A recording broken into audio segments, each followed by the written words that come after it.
Okay, so here we are in Blackrock Caverns, which is one of the new instances. This is the second one that you're going to pretty much run into after Throne of the Tides.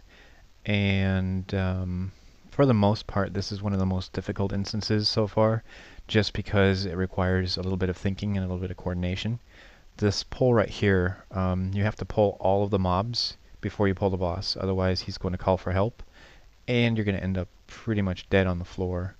Not very fun. The smaller mobs, they do this kind of volcanic eruption type thing. Not too bad, but if you get a few more of those, then you might be in trouble. But for the most part, it's fairly easy if you work together. Now these mobs back here, you have to go along the right side, pull them back, and make sure that you don't aggro the boss by leaving some of them up, which is a common mistake that a lot of people make.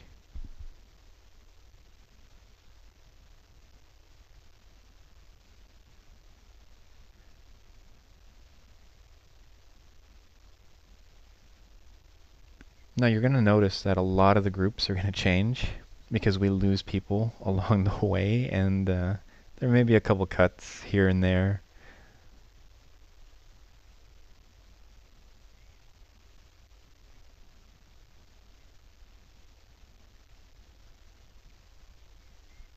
So, almost there.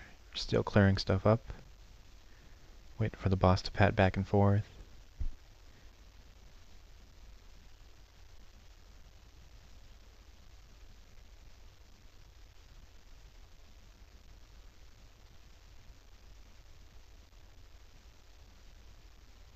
It's a rather dreary looking instance though. Lots of lava, lots of rock. Nothing too pretty in here.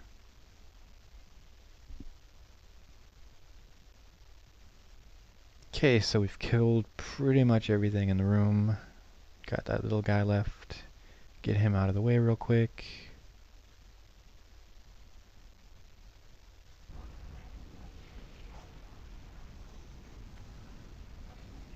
And here comes the boss. So this guy, he swings pretty hard, but he's got your average abilities, you know, cleave and all that good stuff, I believe. And he only does two major things. He does a quake, which spawn under people that you have to run out of, and he does a pull-in with some chains. And when he pulls you in, you have to target the chains and DPS them, just like the demon guy in Karazhan. So you target the chains, you kill the chains, then you run out, because he does a big smash, which is an AoE smash. And if you're close, you're going to get one shot. So here we are, looking at the chains. Nobody's killing the chains, and chains aren't dying. We're dead. So that's what happens when you don't kill the chains. You die. Fun! So we're back. Yay.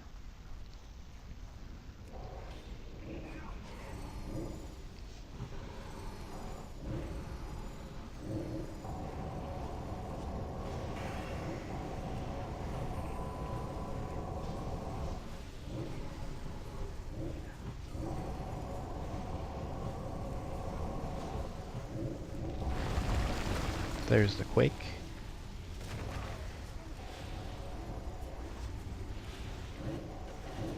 Rogue pulled a little bit of aggro. Here we're getting pulled in.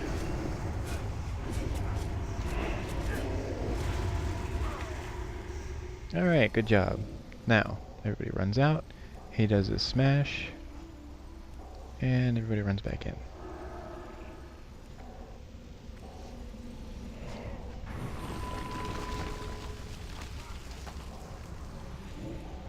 So all in all, it's a very simple fight.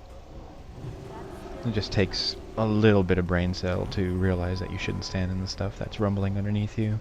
And possibly killing the chains, possibly running out when you've got something that says like the Skullcracker or whatnot.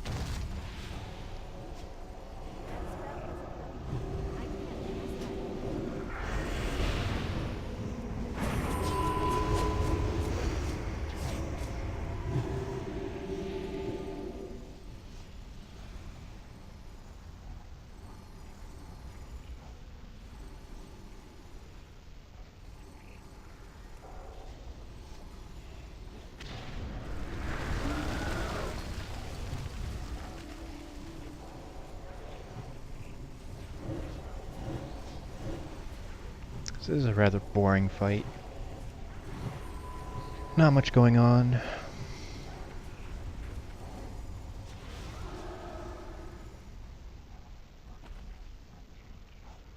Alright, we got some loot. It's a nice hunter trinket there. Possibly a rogue trinket. So now we've got this guy. He comes up and starts pummeling all the bad guys. So you just sit back, let him do all the work, and enjoy.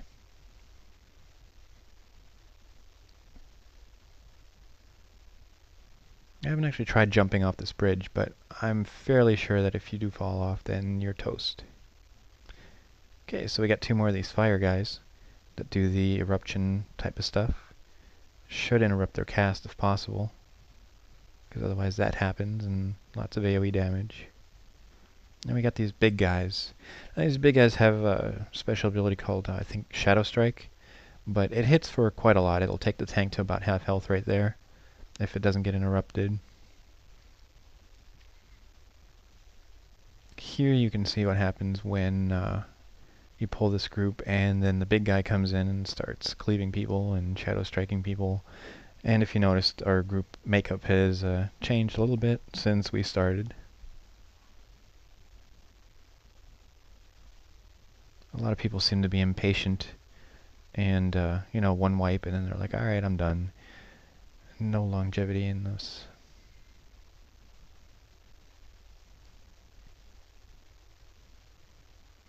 There's a dragon here over to the left, which is up in chains, which is part of the next boss.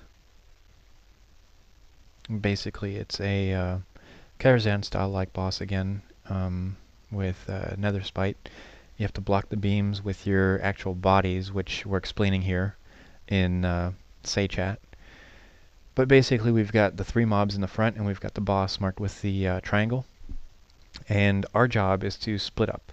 So we take 2 people for the square and 2 people for the cross, while the tank picks up the actual triangle boss and waits for the skull to transform. And what happens is you get a stacking debuff when you're blocking the beam with your body. If you get to 100 stacks, you get mind controlled. So if that happens, it's pretty much a wipe. Because you can't really do anything about that. You don't have enough people to block the beam, so about 70 stacks. And after 70 stacks, you run out of the beam and hope your partner is paying close enough attention so that way he will block the beam while you're running away. And if that doesn't happen, then your mob will transform, it'll get big and scary, it hits really hard, and people will start dying. And they all have special abilities. They do a fear and a pull-in and all this good stuff. So it's definitely advisable to kill one at a time and let everybody else do their thing and block the beams. So here we're going to see what happens when people just go in while I'm explaining the fight. Okay, blocking the beam. You notice I have stacks. And they build up fairly quickly too.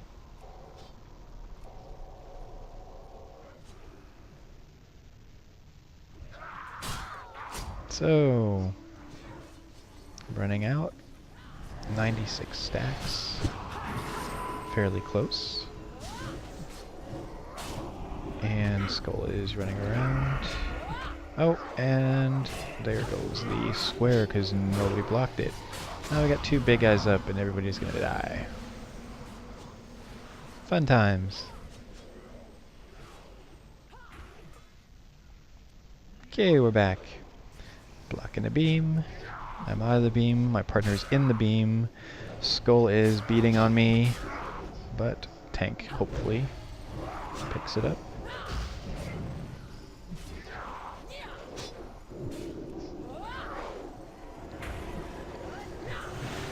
Okay, my partner's out. My turn to go back into the beam.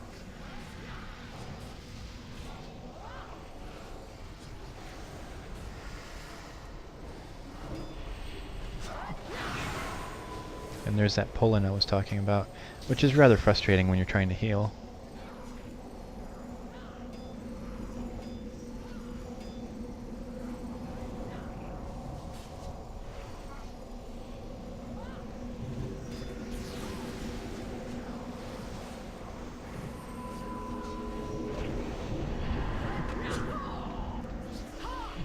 And a fear. Fun. So, Skull's dead. We're letting X transform while still blocking the beam for square. And at this point in time, you've got 4 people that can block the beam for square that can do a rotation. It doesn't just have to be those 2 people anymore. So it doesn't really matter as long as somebody is blocking the beam.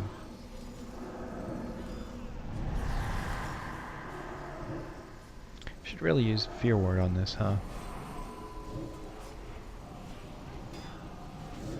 Now if you notice, there's a guy to my right, and I'm standing a little bit between him and the actual square. So when he moves, I basically just have to move over a little bit and I'm positioned.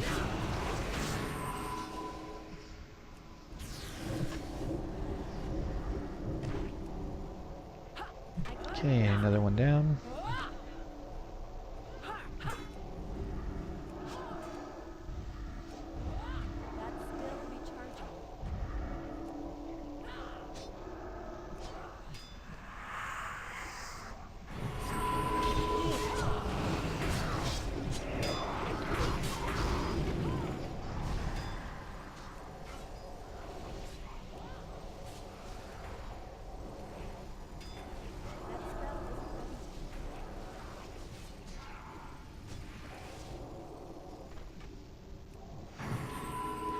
It's interesting how these fights relate to Karazhan bosses, though.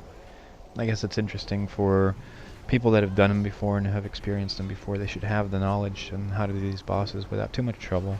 People that never got to play BC, I guess for them it'll be something new and exciting, considering that most of the Wrath bosses weren't as technical as these bosses were, let alone BC bosses like doing Blood Boil, for example, where you had to actually have groups go in and out.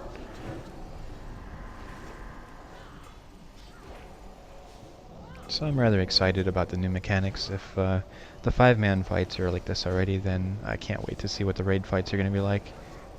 Definitely should be demanding, which is quite nice. Nice change of pace, and I don't know where this guy came from, but we've got an ad in the raid. He just kind of showed up somewhere. Maybe somebody pulled him when they were feared or whatnot.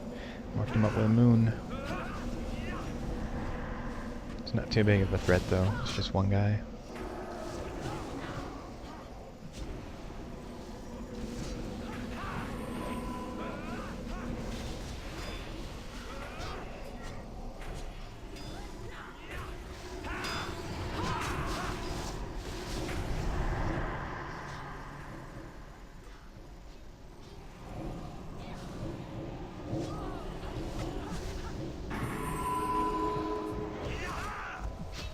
And that's how you do that boss.